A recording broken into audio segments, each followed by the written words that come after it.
Behind concrete walls and iron gates lies a citadel of secrets, a fortress built to guard mankind's greatest treasures, the Geneva Freeport.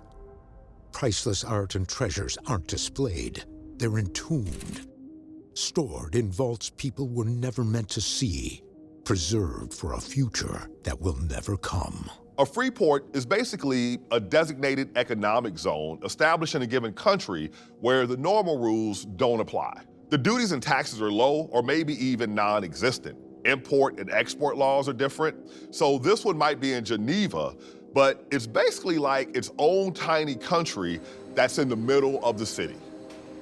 Very few people are allowed in or out. Records are hard to find. The whole idea of the place is that the outside doesn't know what's going on inside. It sounds like a James Bond movie, but this is actually real. Experts believe it holds about 1.2 million pieces of art.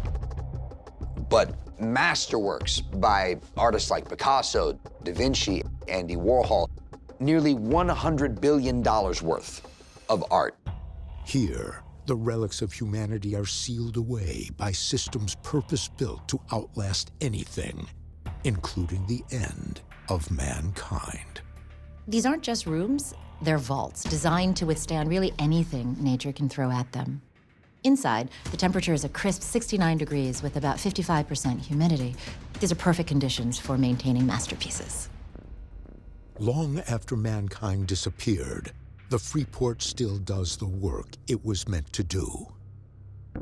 The building was designed with thick concrete walls and no windows. So even though climate controls have been dead for years, the treasures inside aren't subject to the heating and cooling cycles happening on the outside. There will be some fluctuations in temperature, but nothing like what would be happening in museums and private collections. Those places were made to display art. The Freeport is designed to protect it at any cost. Beneath the Freeport's concrete skin, a critical defense is starting to give way. For decades, it held the line, keeping secret treasures sealed and safe. But now, its time is running out. There's a protective rubber membrane on the roof of the Freeport that's actually flexible enough to expand in the summer heat, but contract in the winter cold without cracking. The life expectancy of this kind of roof is 30 to 40 years. There's an outside chance it could last up to 50 years, but that's the maximum it could possibly hold out. 50 years after people, the protective membrane is failing, and the roof is expanding and cracking in the heat. For the first time, the Freeport's defenses have been breached, and the question isn't if something will be destroyed. It's what goes first. Freeport was designed to be airtight, watertight, and nearly impervious. Now, even a small crack or leak can change everything. Moisture and humidity seep in, mold colonies explode, nothing would be safe from decay. Those million pieces of art, Picasso's, Warhol's, Da Vinci's, some of humanity's greatest masterpieces are now just decomposing. Ancient artifacts, once perfectly preserved, are now covered in dirt and dust. Deep within the Freeport, even 75 years after people, some of the remarkable fortress's rooms are still sealed. But the climate controls that once kept them cool have long since failed, and some precious artifacts hide an incendiary secret. Tucked away in one of these vaults are priceless film archives. But there's a problem. These early films were made from cellulose nitrate, essentially gun cotton that was turned into film stock. Geneva may not be known for heat, but summer temperatures here can hit the 90s.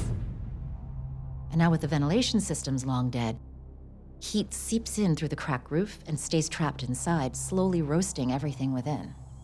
The Freeport's thick concrete walls, originally designed to keep the temperature stable inside, are now working against it, trapping the heat, turning it into a giant oven. And here's the scary part. As nitrate film ages, it releases gases.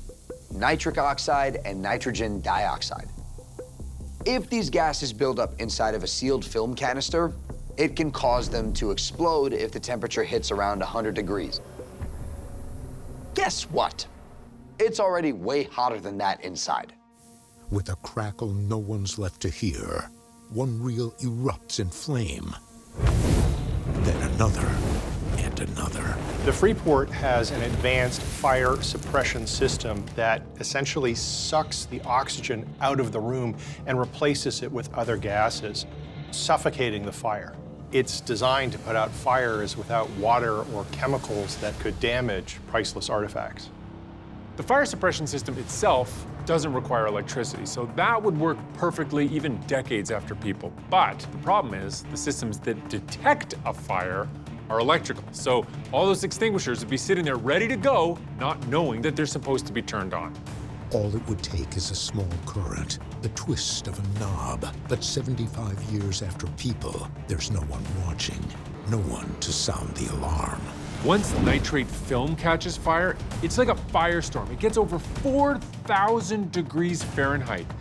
For reference, steel melts at 3,000. Concrete starts to break down at 600. So 4,000 degrees, the whole vault is in huge trouble. The building was designed to protect mankind's treasures forever. But this fortified vault is under assault from the outside and from within. How long until what was once unbreakable is finally broken?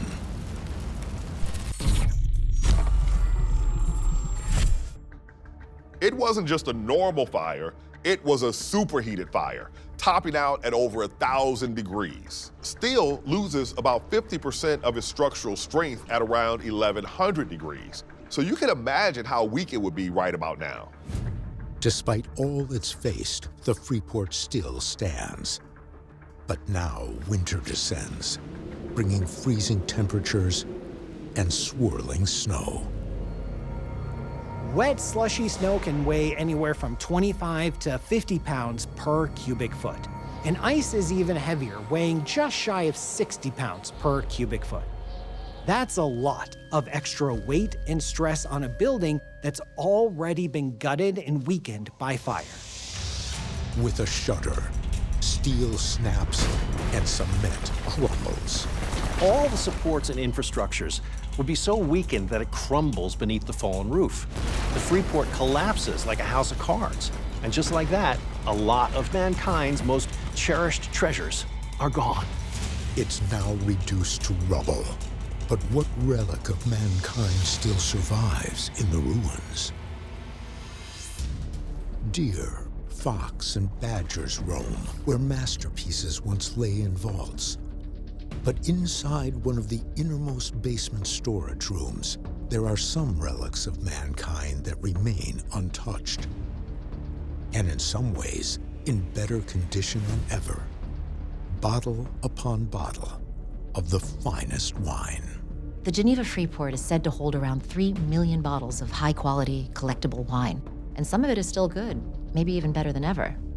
Some wines are actually made to last. Cabernet Sauvignon and Merlot, for example, have high levels of tannins and high acidity, which means they age really well, sometimes for centuries. And some wines have lasted even longer. In 2019, in Spain, a 2,000-year-old glass urn was found in a Roman necropolis, still containing liquid wine.